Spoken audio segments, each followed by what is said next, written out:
IGH on road. Today is Monday, December the 2nd. And wow, what a weekend. Thanksgiving, I hope, was awesome and blessed for every single one of you guys and your family. I know it was for me. And what a week in politics. What a weekend. With the pardon, we got Kash. Everybody wanted Kash over at FBI. So much going on. The Ukrainians signaling now that they are willing to negotiate land for peace. That is a Trump thing. Obviously, he wouldn't have done it if Trump wasn't elected. Today we have a special guest, former CIA, Navy intel officer, Matthew Shoemaker. Matthew, welcome to the show, man. We're excited to have you.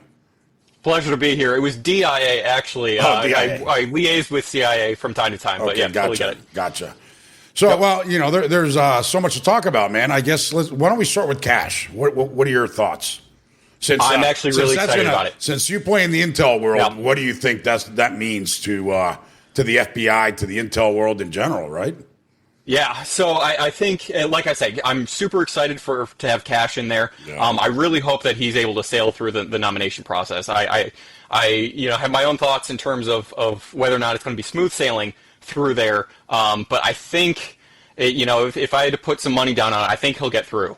I think with regards to what he's going to do for the FBI, I think if he's kind of similar in the sense to Pete Hegseth, actually over at DOD, if he's able to go through. I have a feeling that Kash is going to, number one, absolutely take out DEI and woke stuff that's going on in FBI. I think that's going to be a number one priority across the board, across the federal government. So getting the right people in place in order to do that, I think Kash is great for that, for example. Other than that, I think he's going to work hand in glove with Blondie over at Justice Department. Now that she's been nominated for it, I think it's going to be a great thing for the FBI. They really need a cleaning at this point.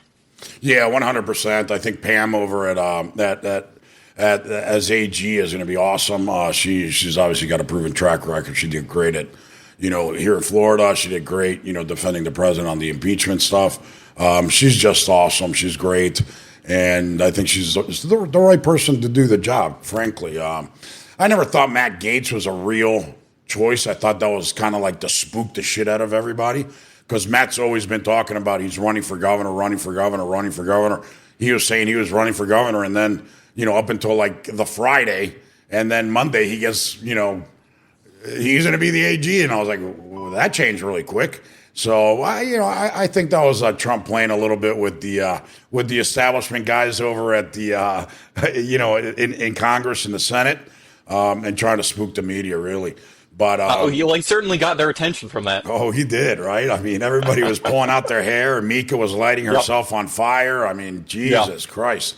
Whether or not this was actually planned, that one's up for anyone's guess. I think the only one who can really answer that question is Matt Gaetz and President Trump at this point. That's right. But it was hilarious, man. It was the funniest, whatever long that lasted, a week or 5 days or however long it lasted. It was absolute pure comedy. It was the best. Yeah. The best entertainment for the dollar. Look, I'm really looking forward to Kash. I think not just DEI and woke, but I think there's a lot of corruption in the FBI. When we use an agency like the FBI to go after U.S. citizens, I think it's very dangerous, and I think it's very telling of the level of corruption and weaponization that happened in that agency. I believe they need to dig in and find out, going all the way back to the Russian hoax.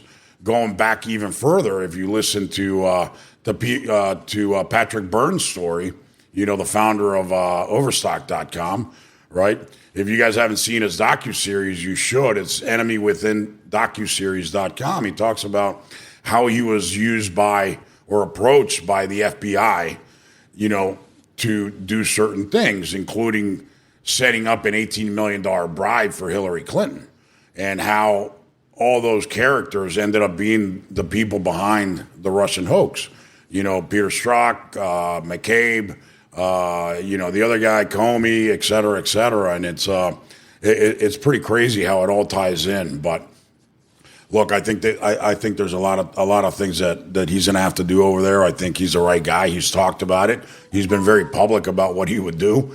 And look, when you talk to a lot of people, they tell you the same thing. You got to start by taking out the top layers, that are there, that are corrupt. and start cleaning up the agencies because, they became so woke and these DI hires.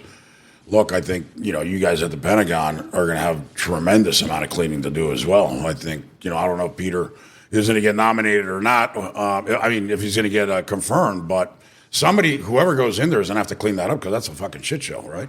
I think that there's a couple different ways of looking at this, just in terms of the amount of problems that DC has, right? And when 70% of the country is saying that the country's on the wrong track, I think by President Trump nominating these people who are not the traditional safe choices that we're so used to, I think that is him responding to that 70% of the country wants a change. Yeah. And that's going to come from having outside-the-box thinkers who are not the traditional side of things. Whether it be Kash Patel, whether it be Pete Hegseth, whoever, these guys are there to, I don't want to say break the system, but certainly fundamentally change it. And I think it's time that we do that. No matter which department you're talking about, I think the way that Washington is operating is not sustainable. The country knows that. That there's a reason why Kamala Harris got blown out of the water in the election. There's a reason why Joe Biden had to drop out, because he would have been even more decimated for just what a shit show that he did as president. Yeah.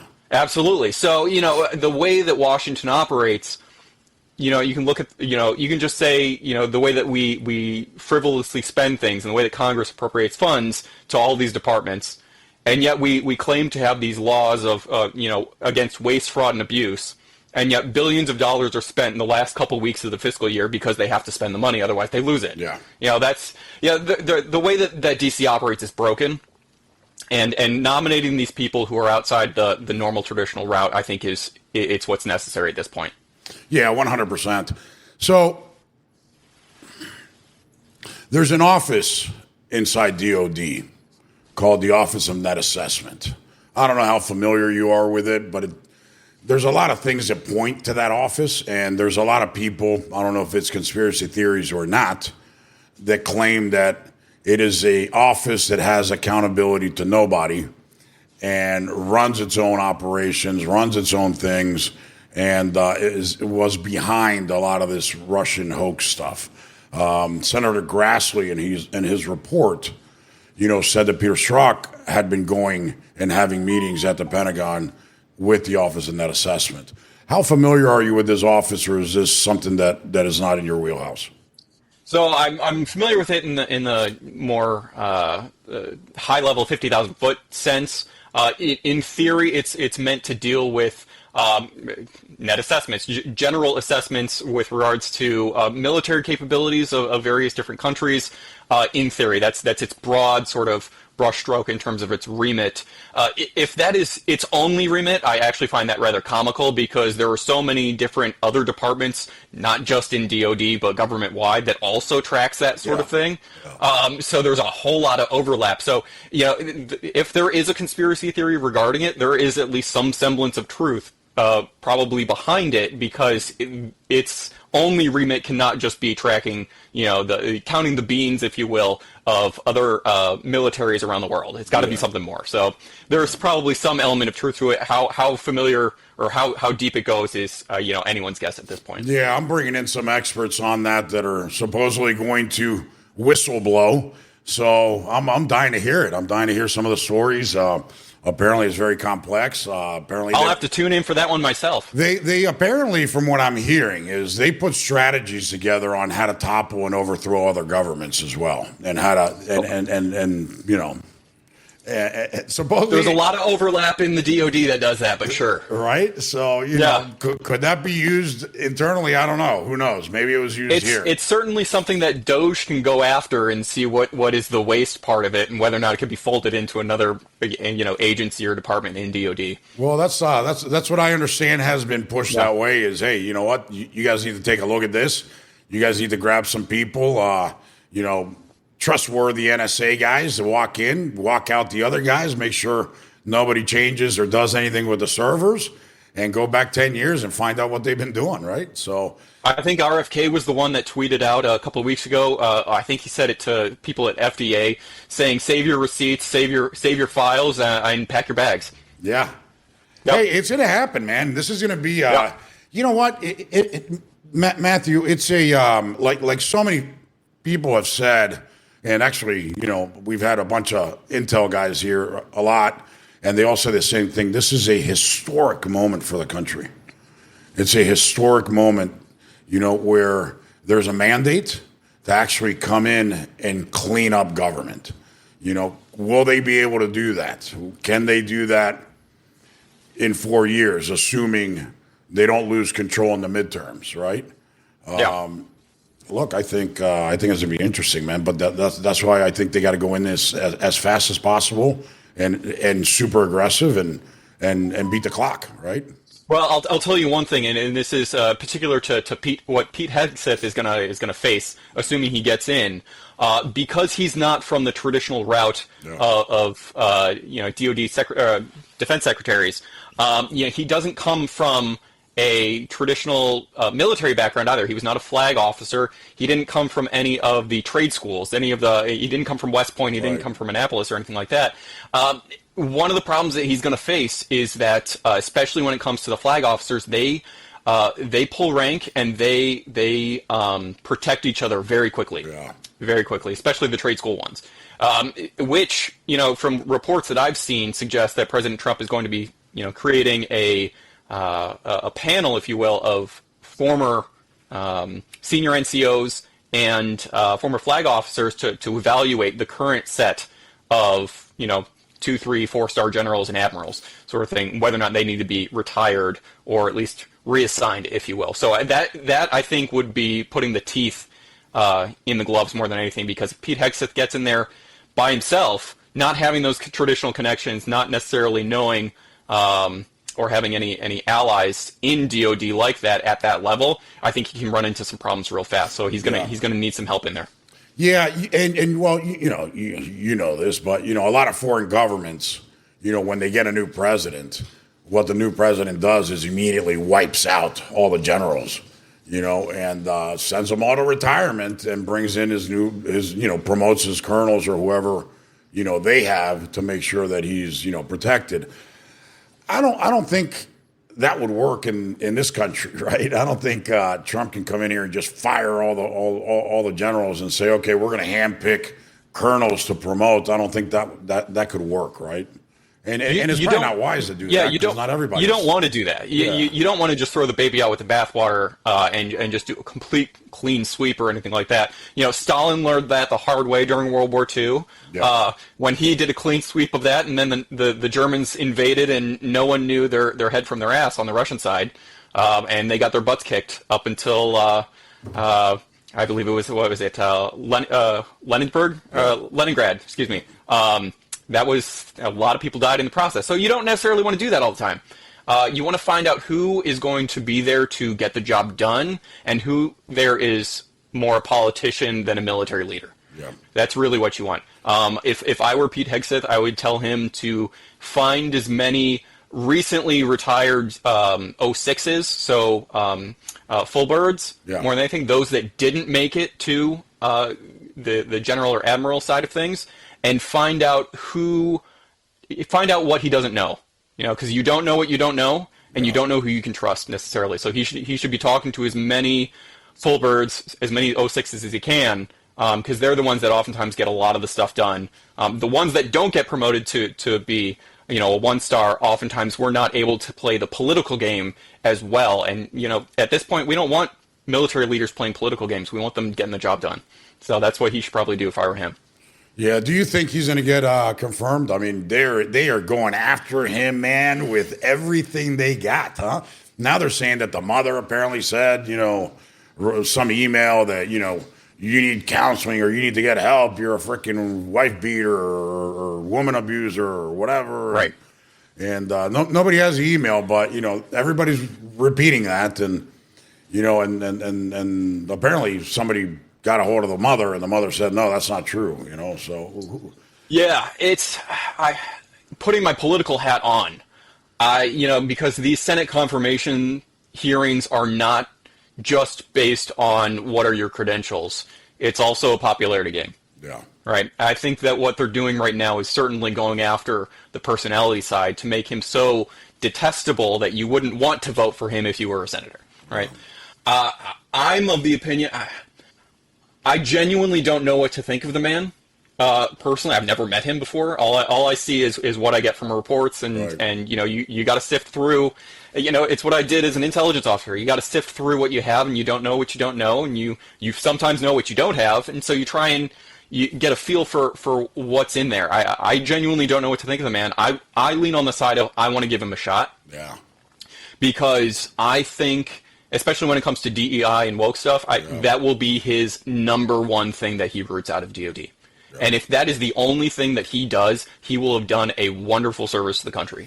I agree. Just based off of that alone. mean, man, yeah. How do you, if there's one place in society or in the world or in government where that should not exist, it's the military, right? In theory, unfortunately. Yeah. It's funny because we're at such a place in our country at this point where the feelings tend to outweigh logic a lot of times. And that's, in fairness, that's not to say that we need to be absolutely cold when it comes to just getting the job done, but for certain things you have to. And this is one of those situations when it comes to the security of the country, sometimes you got to put your feelings aside and say what is best for the country, what is best to protect people so that they can live the lives that they want, and you have to get down to it and just do it. That's what it comes down to. Yeah, but you know what? This feminization of men is insane, right? In the military, because in the military, not to be an asshole, right? But you don't want guys running around in high heels and fucking purses. You want the baddest motherfucker on the planet that's going to go in there like Attila the Hun and fucking just destroy the fucking enemy. Right? It depends on the level, because if the guy doing that has zero respect from his men, you do not want that kind of guy, leading his men. I get your point. Or Attila the Hun. yes to both. If a guy is so gung ho that he is just on a suicide mission, it's going to be very hard to get people to follow him. Nobody's going to follow him over a cliff, right? So exactly. So I get your point, but you got to use your head, and that's why I actually enjoyed Defense Secretary James Mattis when he was there, because he always had those really awesome one-liners. Yeah. One of them was, the most important weapon that you've got is the brain matter between your ears. And it's like, that exactly sums up what we need. We need people who are smart, who are willing to put country before themselves. And just get the job done. I think and bringing this back to Pete Hegseth and his nomination, I really want to hear what his goals are for DOD. I want to hear him defend himself and give him that shot. Because people are coming at him with a whole bunch of stuff. Yeah. Some of it probably is true. People go through really bad divorces. Yeah. Things don't go well. I don't necessarily fault him for that. I want to hear what he has to say with regards to that, for sure, if it's going to be an issue. But I generally speaking, I want to give him a shot to get the job done. Yeah, I agree. I think everybody deserves the opportunity to explain themselves, right? Or correct a record or whatever it is, right? So absolutely. I mean, that's why these should be held publicly. I think they should be not necessarily a character assassination. I can guarantee you at some point they're going to be. The Democrats on there are going to be more than happy to have an axe to grind against him and win political points. So it's sifting through exactly what is the bullshit, if you will. Yeah. What is someone's axe that they're grinding versus what is the actual truth. We're going to get a lot of it between now and whenever he has his hearings. Man, I don't know if he's the right guy or the wrong guy, but I love his fucking attitude. I got to tell you, I don't know if you've heard him on these podcasts, but what he talks about just going in just on the woke and DEI shit, like you were saying, if you can only accomplish that, I think it's a huge win. And I think everybody feels the same way. But the media, of course, doesn't take communion with that, and they're all about DEI and wokeness, so they're going to try and defend that with their life if possible, and that's why they're going to try and kill him. Well, if you remember, gosh, this was the first couple months of President Biden's term in office back in 2021. I was still with DIA at the time, and I remember having to attend what was it? It was Extremism in the Military is the stand down title that they called it, and they had absolutely every single person in the military, active duty, reserves, civilian, contractor, every single person go through this training. And it was funny because I was sitting through it, and after the fact, I sat with my team, and we just had a nice little team building experience about how much we were just trying to get some sort of ballpark figure in terms of how much the government wasted in man hours just having this dumb training, which is exactly what it was. We estimated it wasted between $250 million and $400 million in wasted man hours. Amazing. So your tax dollars at work. Amazing. That's crazy. Hey, guys, remember, if you have to go shopping this, hey, everybody's got to go shopping. Christmas around the corner. Don't forget our friends at MyPillow. He's been kicked out of so many stores. He's been trying to cancel. He's kicking ass. But, Mike Lindell, go to his webpage, mypillow.com. Use promo code IGH and get a huge, huge discount. The mattress toppers, pillows, you name it, they're fantastic. We have them all. I'll tell you what, the mattress topper is my favorite. It's like sleeping on a cloud, man. It is fantastic. Matthew, I don't know if you have any of those products, man, but you should try them. It's fantastic. But moving on, before we move on to your area of expertise, which I know is Russia and that whole situation, because, we started the show talking about how Zelensky all of a sudden now wants peace and is willing to do land for peace deal. But I wanted to talk to you about the pardon. So I have it here.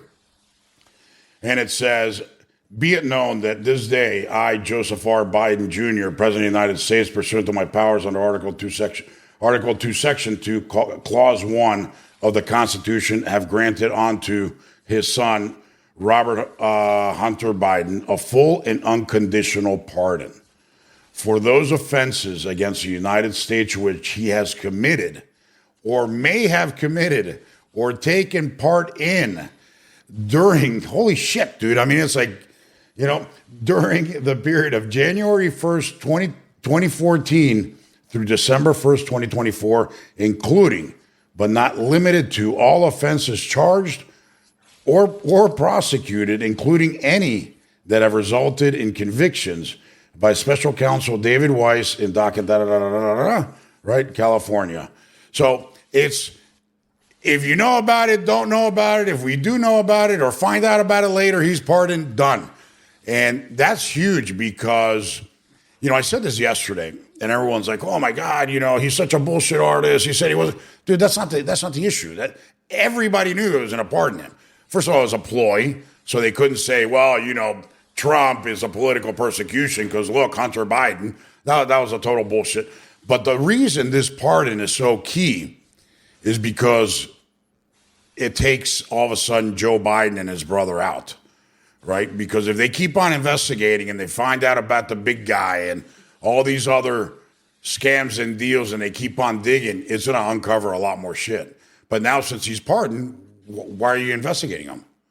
Right, you would have to investigate Joe Biden himself first right. to go after that. Yeah, absolutely. Well, I'll simply say that I wish my last name were Biden at this point, honestly. I would have to take a look at the timeline for this again, yeah. but Hunter Biden was actually kicked out of the Navy after about a weekend being in there. He was not in there very long, and he was kicked out for popping hot on a drug test for cocaine. Yeah. So that might also cover that as well, as far as I'm aware. So he could effectively join the military if he wanted to. It's amazing, dude. It's crazy. But it's sad. You're absolutely right. None of us are surprised that this happened.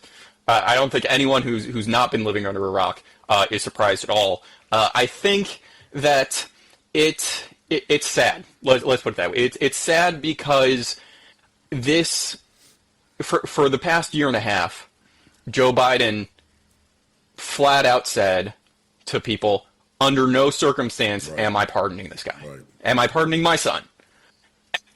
Fine. You want to, if you want to play that game and say that, we all knew it was a lie. Dude, of course, man. It's his fucking son, dude. I don't know if you have kids. Exactly. But, exactly. No Well, no it's funny now because his hanging, press secretary comes out today and says, well, the only reason he was even prosecuted was because his last name was Biden. Yeah. It's like, well, as far as I'm aware, he was a Biden 18 months ago. Why wasn't that the argument then? Right. At least try a little bit better to lie to me, type thing. Well, it was hilarious. Man. It's sad because it's just one more reason why people don't trust their government and don't trust the people that are given so much power over people's lives. Hey, and you know what? It's sad. And CNN, man, holy shit, dude. I thought they were going to start pulling out the Kleenex. I mean, the sob story. Oh my God! Joe and Jill Biden and the family. They're in their Nantucket home, which has so much sentimental value because Bo and the whole family used to hang there, and seeing this whole long weekend of Thanksgiving and seeing his son under all this pressure and about to be sentenced and over a ridiculous charge and blah blah blah, and it was really because of they were going after him. He must have felt horrible, and that really was probably what made him pull the trigger and pardon his kid. And I'm like, dude, he did it. Just whatever. Just Yeah, just move on. I'm actually surprised. I'm surprised that Biden didn't do this on probably Thursday or Friday night when there would have been less coverage of this. I was kind of surprised that he did it on a Sunday night because then he just leaves an entire week of coverage of this. Why didn't you do it like Thanksgiving or Friday? Black Friday. Yeah, why great Sunday question. night? So there's people would have been watching football. They would have been doing other things. Yeah, absolutely. Great question. But there's I think something else. Biden. Yeah. I think Biden is in the point where he just does not care anymore. Yeah, I honestly think that. Yeah. I mean, dude, did you see him when Trump went to the White House? He was laughs and giggles, and he was the happiest guy. I swear, dude, he voted for fucking Trump. He voted for Trump. His wife certainly suggested something when she wore, I believe it was a red dress on election day. All MAGA attire, right, to go out and vote. If she didn't know what she was doing, okay, that's one way of claiming it. She's very astute. So let's go to your area of expertise. So tell us about your background. Why don't you walk us through your background, and then let's go into the whole Russia stuff.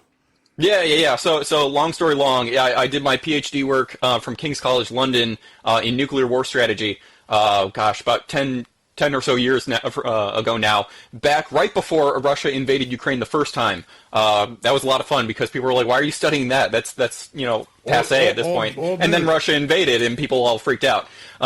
That's how these things work. Anyways, so when I started my career off with Defense Intelligence Agency, I started off in counterintelligence, focusing on Russia and European affairs. I did that for a number of years. I got stationed over with European Command. So you worked stationed over Russian in desk. England. You worked the Russia desk. Oh, absolutely. Yeah.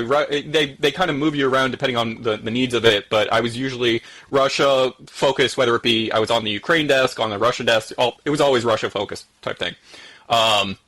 But yeah, so I did that for a number of years. I've also then kind of segued into China a bit after that. But the long and short of it is mostly focused on Russia, European affairs, NATO, that kind of thing.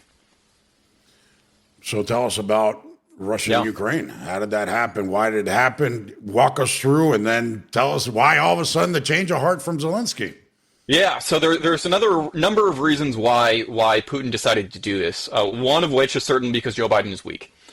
Number two is because, and this is an interesting thing that a lot of people don't realize about Ukraine as well. Actually, back in 2012, 2013, it was discovered that Ukraine has some quite extensive oil fields in Ukraine itself. If they were able to process and extract all of it, they would be I believe it was the 14th largest oil exporting country in the world, in front of Iraq, interestingly enough. So just from an economic perspective alone, if Russia had to compete with that, especially at the time when Russia was the main provider of oil and natural gas to Europe, that would have hurt Russia a lot when it comes to their economy. So they wanted to try and maintain their monopoly more than anything. So just economically, that's why. And then culturally speaking, Ukraine from the Russian perspective has always been part of Russia, which is why they'll use the argument They'll use it as a crutch of, well, if we tried to take Alaska from you guys, you would come and fight us because Alaska's yours, or they use that kind of language. There's a couple different factors for why it happened, and why it happened when it did as well. Nowadays, the situation is where it's a stalemate. I mean, honestly, if you want to compare it to anything, it's probably like 1916, World War I, where, you don't necessarily have the trench warfare itself, but you've got the solidified lines of contact more than anything. There's a little bit of movement, but not terribly much. And there are thousands and thousands of guys that are dying over inches of land at this point. So it's not a good situation for anyone. Is that a surprise? Is that a surprise that Ukraine has been able to withstand almighty Russia? Or does that expose Russia as really being, more of a boogeyman that has no bite? So the easiest way of putting that is yes, we were I think most people around the world were surprised that Russia, the state of the Russian military, was such that they are struggling even now to maintain control over a sliver of land on their doorstep. That's the short way of answering it. The long way of answering it is, for the past 200 years, actually, everyone always seems to have this boogeyman notion of Russia as this enormously powerful country, and time and again, more than anything, they do not live up to that Afghanistan, right? They don't live up to the stereotype. Now, certainly in World War II, they were able to pull through and organize themselves to such an extent that they were able to prevail. One thing that's been consistent over 200 years is that they've always been able to just throw hordes and hordes and hordes of people at the line in order to just steamroll the enemy and eventually try and break through that way. That doesn't mean that they are good at actually fighting. They just keep coming. Just volume, yeah. Exactly. And so that's the element that they consistently live up to, is that they just have so many more people, especially compared to all the other European countries. All the other countries, I think Germany has like 80 million people.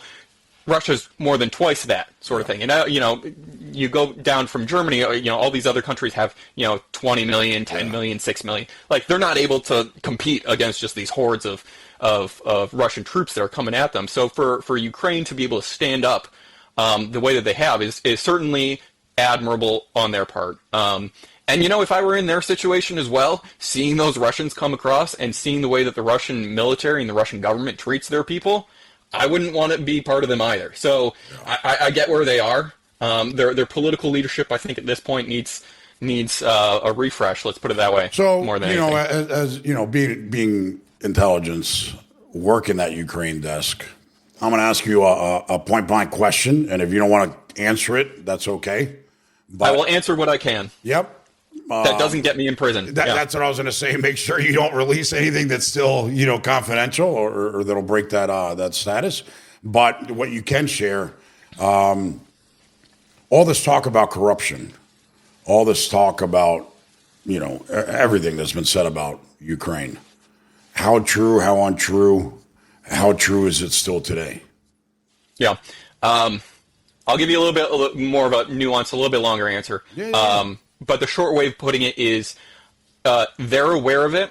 It is an issue, and they do try and take steps to alleviate that. And the best way of showing that is since the fall of the Soviet Union, I believe only their first president was ever elected to a second term.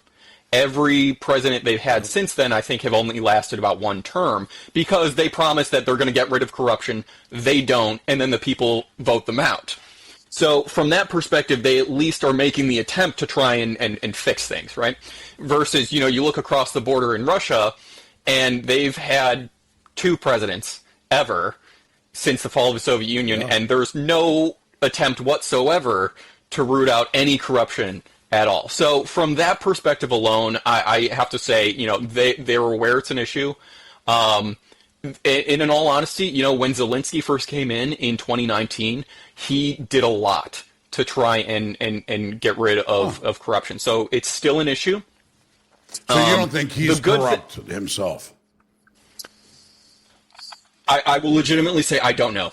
Okay. I don't know. And you hear the same shit. Well, you probably hear a lot more shit, but everything that's in the news talking about all the money that's going over there and it's getting kicked back to McConnell and it's getting kicked back to Schumer and the DNC and la la la right. and all the bullshit that's out there, all the noise. How true is that? I've seen those articles. I have to take those with a grain of salt when I read them. Because let's put it this way, there's none of this I could ever prove in court, and that's not the way that Intel works. Intel's not meant to be, taken into a courtroom and right. proven beyond a reasonable doubt. It's meant to give you a sense of here's what we think is happening based off of everything that we don't know and everything we do know, right? And so from that perspective, I think with the amount of money that the United States has given Ukraine in the past 2 years, we've given upwards of $150 billion. And the funny thing is that no one can actually give you the exact amount that we've given. No. That's point number one that is going to raise a red flag. The other point is that when you've got that kind of money flowing that quickly, the procurement side of things, the shipment of goods, all that, where it's going, it becomes very uncomfortable for me to say, as if I were to be able to say, I know exactly where that's going. It's like, really? How do you know that? Like, this kind of, these are not kinds of numbers and resources that are easily tracked, and yet you're confidently saying that none of it's going to corruption on no level? Really?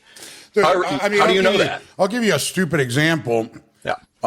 During COVID, there was all this money out there. There was all this panic about PPE, a mask, an N95, right, that cost 25 cents. Big places, hospitals, et cetera, were paying $5 for.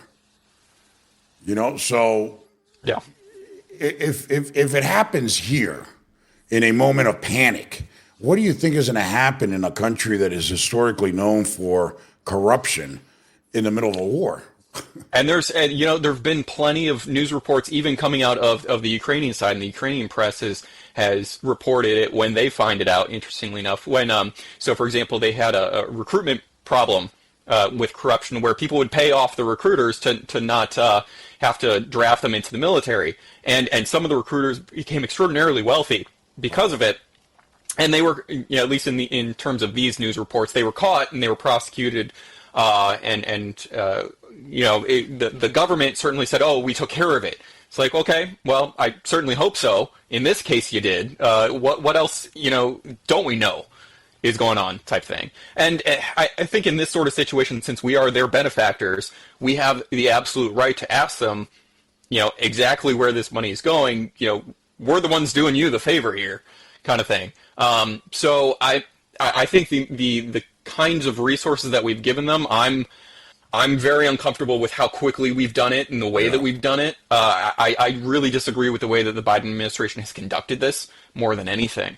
From a strategic perspective, Biden has been trying to bleed the Russian military. Yeah. That essentially is the long and short of it. He's been trying to bleed it for the past 2 years, and to a certain extent, it has worked. Yeah, I think so. In right? the sense, yeah, I mean, they're having just as hard of a time as the Ukrainians of recruiting their own personnel, and from the reports that I've seen. Just in terms of the news, it's looking like the Russian military is going to take at least 10 years to rebuild itself because of this. If that's true or not, that's a great question, but it is at least a data point to start working off of. So that strategy is working. I disagree with the strategy to begin with. I think we could have done this a lot differently and had a lot better outcome.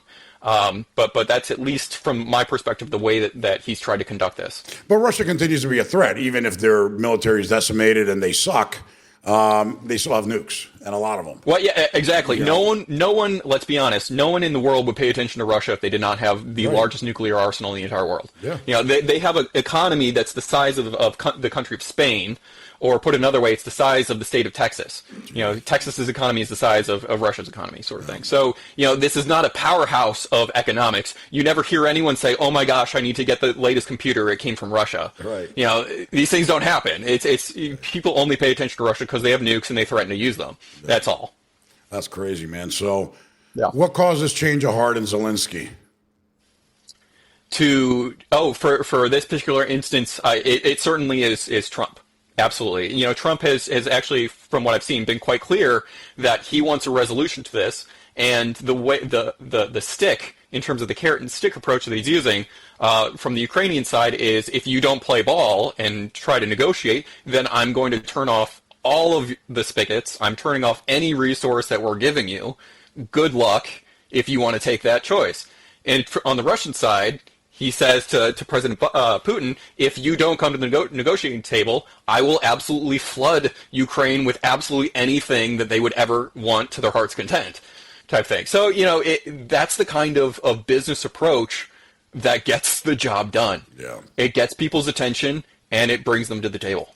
So good on President Trump for that. Yeah, and you know what? And everybody, you remember in 2016, everybody said Trump wins, we're going to start, World War III and all this crap, and it didn't happen. He's the only guy that didn't start a war. He pulled us out of wars, and we got the Abraham Accord, and and other things. I think this administration, with more experience and less adversarial types internally in the administration, I think is going to accomplish a lot more.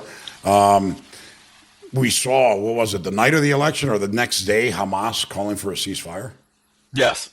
Yeah. Yeah. I'll take that. I'll take that a little different direction, because if you remember it was the first couple days of 2020, right before COVID became a thing, when President Trump ordered the assassination of Soleimani in Baghdad, and then the Iranians responded. They lobbed a few missiles over towards Baghdad and American bases that were over there, and then the Americans were going to respond to that as well. I remember that was really kind of on pins and needles at that point in terms of what was going to happen if and when the Americans were going to respond. And President Trump was very clear. He's like, you know what, we were right in the process of it, and I called it off. I heard he had birds in the sky ready to go fucking level that place, right? Absolutely. And actually, if you remember, there was a Ukrainian flight that got shot down right out of Tehran because they thought it was, an American counterattack. Right. That kind of unfortunate situation unfortunately happens when you're dealing with life and death situations and about actually trying to kill people. But President Trump in there recognized you have to have a deterrent ability when you threaten something or when you threaten someone, that your words have to mean something. You can choose to step back, but you have to be willing to take that next step and show that you're willing to take that next step. In that situation, it worked, which is wonderful. I hope we don't have a repeat of that and it goes, the opposite direction where it doesn't work. But those are the sorts of decisions that need to be made. I am 100% sure, based off of the past 4 years, that President Biden is not able to make that kind of decision, is not able to show that sort of deterrent effect in his ability to lead. Thank God we've got about a month and a half left. Yeah, I mean, he doesn't know where he is. He doesn't know who he is half the time. I mean, it's sad. It's elderly abuse. I mean, call it whatever you want. You spent time on the China desk. Yes. They're a threat. They're a big threat. Very, very. How does he deal with that this time around? I mean, look, I say it over and over again. I think we had China on their heels until COVID. And then, unfortunately, we lost 2020 where it was stolen, But, when he activated the Defense Production Act, he also put in his, National Security Council guy as president of the American Development Bank, put hundreds of millions of dollars there, of billions, as bounties for American companies to move their factories out of China and bring them to Western Hemisphere, where we have a lot of FTAs in place, right? Yep. Solves a lot of problems, solves our dependency on China, and solves an immigration problem here because, those countries create jobs. People are going to stay, right? How do you see him handling China this time around? Does he get to implement that? Does he go in a different direction? Or is he still going to try and take them on economically, which it sounds like, right?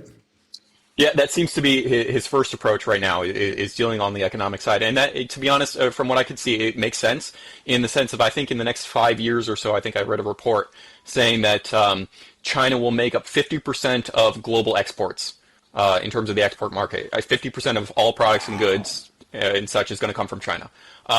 So that's a problem. That is certainly a problem. So when Trump says that he's going to slap 100% tariffs on everything coming out of China, I think that that's what he's trying to address, the fact that 50% of stuff is made in China. So it forces companies to start looking elsewhere out of China to diversify their supply chain from there. And on top of it, though, too, the threat of putting 100% tariffs on China, it does have knock-on effects in terms of how other countries react as well. That, if the European Union in particular is very concerned right now that if Trump does that, they're concerned that China is going to flood their market with even, they're going to drop their prices even further because they just want to get rid of the stuff. Yeah, dumping. Yeah, exactly. So the Europeans are getting nervous because they're going to have to, create their own tariff system against the Chinese with regards to that, and they're not of the opinion that they want to stir the pot with regards to the Chinese, whereas President Trump is much more comfortable doing that. But to see the Europeans kind of hem and haw over that is, I will say, kind of a fun. Fun's the wrong term, but I am cautiously optimistic. Let's put it that way, in terms of seeing the Europeans finally push back against the Chinese, even if it's unwillingly. So that, I think, is the step one, if you will, with regards to how President Trump is going to deal with China. I'll say this with regards to the Chinese threat from a military perspective. I was about to ask you about that. Yep. So I'm glad you went there. Yeah. Yeah. So I'll say, just for context, that there are different factions in China itself in terms of how gung-ho and how belligerent they really do want to be. It tends to be the more military-minded people in the military, from what I've read in news reports and such, is that they are much more gung-ho in terms of throwing their weight around.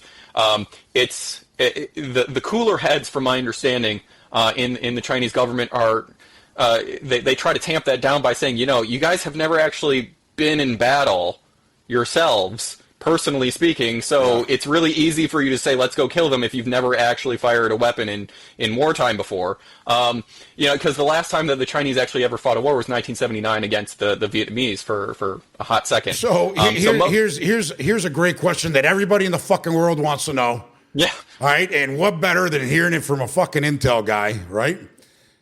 If we fucking take nukes out, yep. Do we kick their ass? Do they kick our ass? What happens? Is it a stalemate? Some people say, dude, we would beat the living shit out of them and knock them into the fucking next fucking dimension without nukes. And I said, I don't know, man. There's a lot of fucking Chinese, man.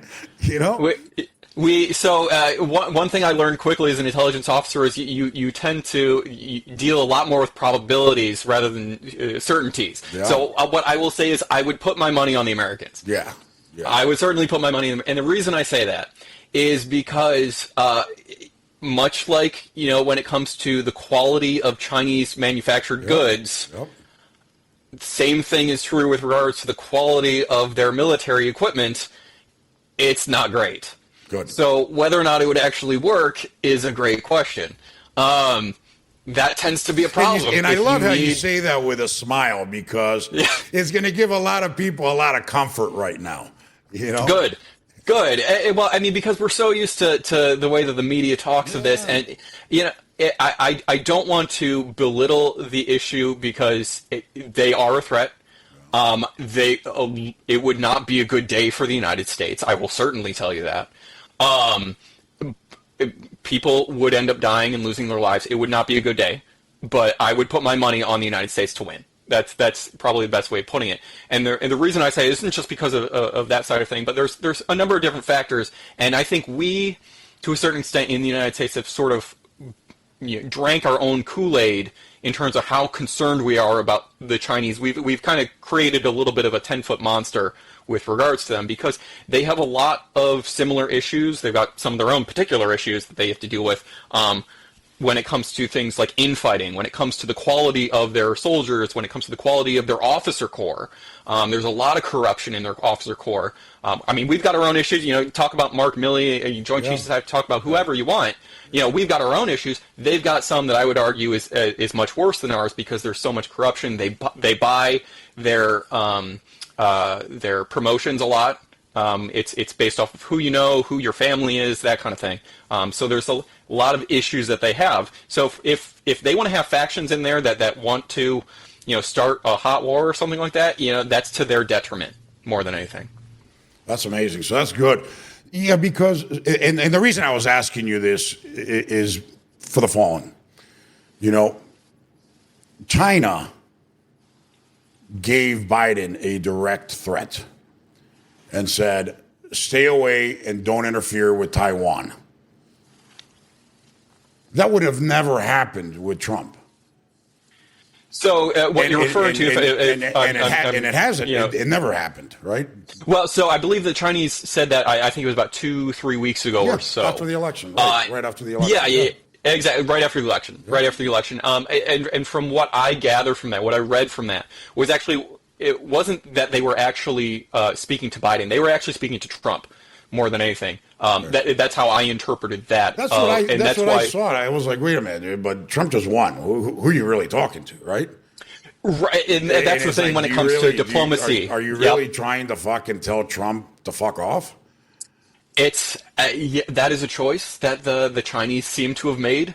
So you believe it was to Trump, not to Biden? I do. Okay. I think they were certainly more comfortable saying it in front of Biden. Yep. And if President Trump were sitting there, I think they would have had a harder time actually saying that. I think that's probably played a role in it too. It's easier to say something when the person's not in the room. Yeah. That kind of thing. I think one reason why they might have been as blunt as they were was they probably wanted to make sure that they were understood correctly and that there wasn't any nuance or anything lost in translation. I would venture to guess that was the cause of that. They were just being very clear that Taiwan is ours. So how does Trump respond? How does Trump respond to that? That depends on what Trump's goal is. Does he take the more traditional liberal perspective of Taiwan is, for all intents and purposes, an independent country, and we will defend it if you directly attack it, or is this an internal affair? Or is it somewhere in between? What was his position before? What was it in his past administration? I don't think he. I think he was in favor of defending Taiwan, right?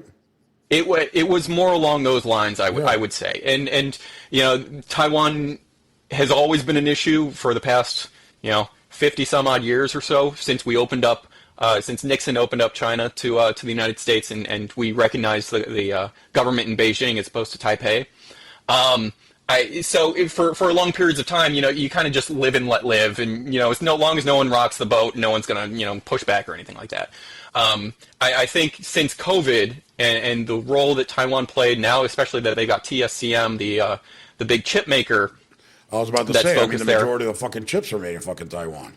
Right, and we've seen this over the past number of years in the United States, trying to diversify where we're getting our our microchips from. Yeah. Because it's not just about the consumer products that we get from it. It's about the military equipment that we upgrade and that we can use with regards to these sorts of things. So it would certainly be a national security problem, essentially, if Taiwan has a monopoly on these sorts of things. So the fact that it even got to this point that they were able to create a monopoly is a problem. But unfortunately, that's neither here nor there at this point. The question is, how will we solve it? So in this case, I think Vivek. When he was running for president about a year or so ago, he was mentioning how, from his perspective, he would just diversify getting microchips out of Taiwan, and then just kind of a hands-off approach. I think Trump is probably I haven't spoken to President Trump on this topic. I would venture to guess that that would certainly be probably at the forefront of his mind. I would venture to guess. I prefer not to put words in his mouth or anything like that, but it seems from my perspective that's kind of the route that he's taking at the moment, but he hasn't really kind of articulated where he stands on it. So the next question, China again. is, obviously you're aware how aggressive they're moving into Western Hemisphere. Latin America, fuck Latin America. Yep. I mean, Mexico on down, right? Yep. It's very dangerous, right? Why has, and it's not fair just to say that this administration, right? But why has every administration kind of ignored that or looked the other way? Is it just because we were so distracted in the Middle East with everything happening over there? I mean, look, I can tell you this, look, the Panama Canal. Who built it? The fucking Chinese. You look at Mexico, they had to build a national communications network. They put it out to bid. No American company, nobody wanted to do it. I remember I was down there, I was talking to the regulators, and this is right when AT&T was buying Nextel Mexico and Usacell and all of that. I actually happened to be on a trade mission down there, and they were like, what's going on with AT&T? Can you get them? We want them to do this. And, he's like, nobody's jumping in, but the Chinese are offering to do it for like nothing, for virtually free. So they would have control of the entire freaking network all throughout Mexico, which controls all the in and traffic coming into the country, everything. And, you look at the mega ports they've been building all throughout Latin America, et cetera, et cetera. And you know how they work, right? Is they say, okay, we're going to do this real cheap, but we got to bring in our people, our workers. Yes. So we have to bring in 50,000, 80,000, people to work on this project. And when the project's done, you got to give them citizenship, and they're staying in your fucking country, right? So why are we ignoring this? So there's a lot to unpack in there. I'll say, and I apologize, man, but that's how I. No, you're totally good. Yep. Totally good. Yeah, I'll say that the problem is not unique to Latin America. It's the Europeans actually have the same problem, right? When it comes to their telecommunications in particular, they would love it. The Europeans that I've spoken to, government officials and such, they would absolutely love it if they could have an American company offer 5G, communications to them. Right. Unfortunately, though, for whatever reason, free market economics, the Americans oftentimes end up being too expensive, either for what the Europeans in particular are willing to pay or the availability of it, whatever. And then you get a company like Huawei that swoops in, and as you mentioned, they often do it for, minimal cost. And then they effectively get backdoor entrance into all these countries, in this case, telecommunications. I think it really comes down to what structure the Chinese government has when it comes to their economy. They are not a free market economy. They are a planned economy, in which case they can bankroll these, companies in China to do things for next to nothing. I will say, for context for your listeners, this is all part of the Belt and Road Initiative that the Chinese have, right? We've probably heard about it if you've paid any attention to China. The Belt and Road Initiative, it's been around for about 15 years or so. And there's certainly military potential associated with it, especially when you're talking about, building ports, when it comes to building dams, all these sorts of things.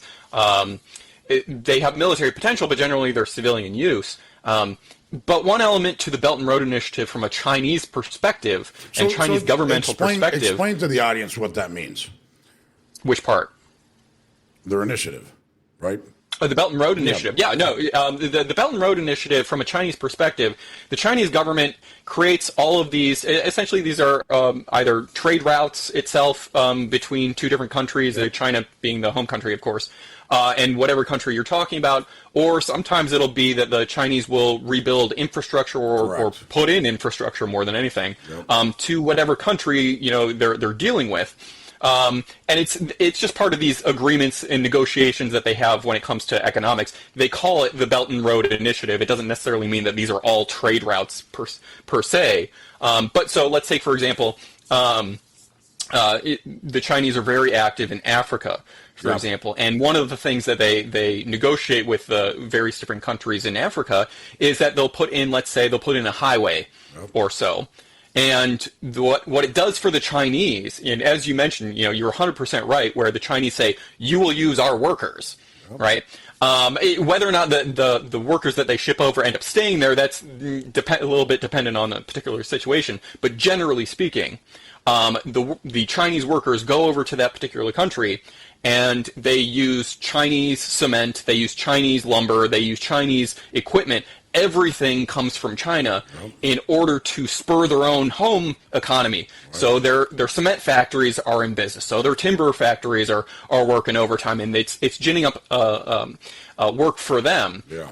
And so, the home country, whatever country they're dealing with, promises, I will pay back, whatever it is, money that we agreed to for you essentially putting in all this time and labor to create this highway.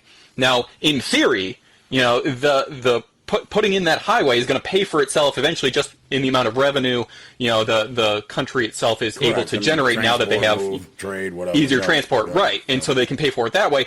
More often than not, as they discover, that's not the case. It does not improve their economies terribly much, whether it be because there was corruption in the initial deal, and the prince, whoever the leader was, ends up pocketing all the money, whatever. So the home country itself ends up defaulting. They end up falling behind in their payments, and so the Chinese sometimes will just come in and take ownership of whether it be a port, highway, whatever. They collect tolls, and all that money goes directly back to China in order to pay for it. The reason why it's a military problem, and Sri Lanka actually has discovered this. Yeah, exactly. You take over the ports, now you go park your military, vessels there, right? So. Exactly. So Sri Lanka fell behind and defaulted on its payments, I believe, a number of years ago. I'd have to take a look exactly when, for a port that the Chinese had essentially refurbished or so. And so now the Chinese came in, effectively took control over it, and they now collect fees for anyone that's as moving their ships into there, and they're sending all that back to China as payment for it. Now, how long that's going to last on paper is a great question, but that becomes a very big concern when you've got places like Italy has done the same for some of its ports. And, if the Chinese were to try something similar, Chinese taking control of an Italian port, that makes certainly NATO very uncomfortable. Well, now, look, they've done it all over Latin America, so all of a sudden now they can start parking a whole bunch of shit right in our backyard. That becomes a very serious problem, doesn't it? Exactly. Well, and Europe is different from Latin America in the sense of we have the American Fifth Fleet over in Naples. We can just kind of move into that port and say, get lost. Right. If we really wanted to, it wouldn't be that hard to take back control of it. When it comes to Latin America, we don't have the same kind of relationship we do. And we don't have any assets down there either, Correct. Exactly. So that's why it becomes a bit more of a chess game more than anything. And if it turned into a shooting war, it would be that much more difficult for us to take back control of that area and to get the Chinese out. Just because we don't have the assets, we don't have the infrastructure there, we don't have the same type of relationship with those countries as we do in Europe, for example. So that's this is how, unfortunately, the high affairs of state tends to go. It's all a chess game, and it's all what people are willing to say and what they're not willing to say, and what they mean and don't mean when they don't say something. Right. So it's a wilderness of mirrors is how we phrased it in the Intel world. In the cloak and dagger world, huh? Yeah, absolutely. Hey, Matthew, it's been a pleasure, man. It's truly, truly a pleasure. I love having these conversations with people like you. And, contrary to TV where it's a 3-minute hit, a 7-minute hit, and you just got to try and get whatever you can get, this kind of format allows you to really, develop and go into, rabbit holes and whatnot and have a broader explanation of the issues, right? And that's what people love it so much. So where do they follow you? How can people follow you and stay in touch with Matthew Shoemaker? Yeah, absolutely. So I'm on Facebook, LinkedIn, both of which are Matthew Shoemaker. I'm also at Twitter at Matthew Shoemaker as well. So by all means, reach out to me. I'm more than happy to give my 2 cents in when anyone has any questions or wants to reach out. So absolutely, it's been an absolute pleasure. I will say, Ivan, that it's a credit to you. This past hour has passed like a flash. Yeah. So thank you very much for that. Appreciate it. Hey man, I appreciate it, man. And the reason I'm cutting you off is because, I know you got shit to do, or else, we'll go on for hours. Look, the last Intel guy I had, we ended up going 2.5 hours, and I was like, holy crap. We didn't even realize I unfortunately don't have the time for that at the moment, but I'd love to come on again if you ever have me. Let's definitely do that. Let's have you on soon, especially as we start getting into the confirmation hearings. Yes. It'll be a lot of fun. Matthew, thank you very much. I appreciate you. My pleasure. All right, take care. All right, guys. Hopefully everybody had a great time. Look, it's a custom here at Going Rogue. We're going rogue, so we're not having conventional conversations. We're not talking to the regular guys that are going to give you bullshit answers. They're going to lie. They're going to, come with talking points. We have real conversations with real people that have lived there, been there, done that. And that's what makes us fucking great. You can follow us on Rumble, if you want to watch us. It's probably not the prettiest site in the world, but hey. But follow us. We're on Spotify. We're on Apple. We're on Amazon Music. We're on Audible, Pandora, Stitcher, iHeart. Fuck it. We're on all of them.